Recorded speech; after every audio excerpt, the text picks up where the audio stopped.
My name's Jono and I'm a wedding videographer and photographer. I capture wedding memories for people in Wellington and all over the country.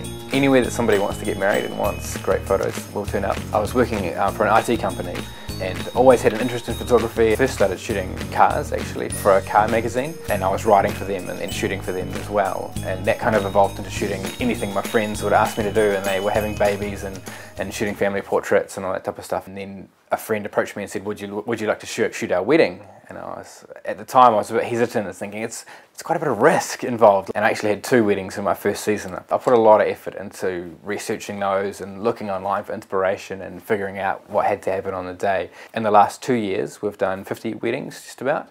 And that's been a mixture of photo and video. After about 3 years of doing the photography, we evolved into the video side, which is taking us in a whole new direction.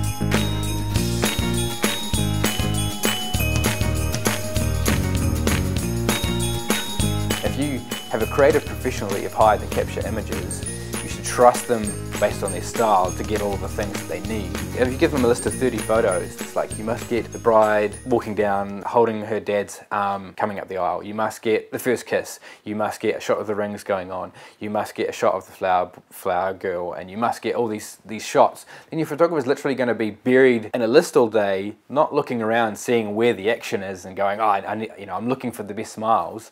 And it's the wrong way to approach how to use a creative on your day. You might have a bride who has this vision in her mind of she's going to be coming down the stairs as soon as she's got her dress on, she's going to see her dad for the first time and he's going to react. And it's like, tell your photographer that or your videographer that, and they'll be ready to capture that scene, and because that's really important to you, as opposed to this extensive list.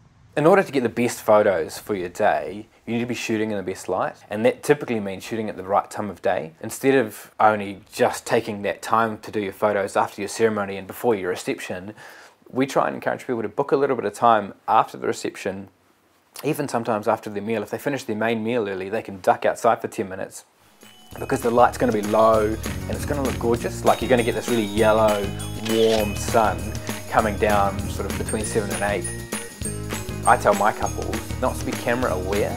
In formal photos, you obviously stand and you look at the camera because you want everyone looking. But for the rest of the time, a lot of people talk about candids being great smiles. We shoot a lot of candids with the guests and so on. But with the bridal party, it's when they're not camera aware is when we get the best material. Even more so with video. When you've got a video camera watching you on your wedding day, watching what you do, don't break that fourth wall and eyeball the camera. But we just want you to be doing what you do naturally, and that's going to be a better result.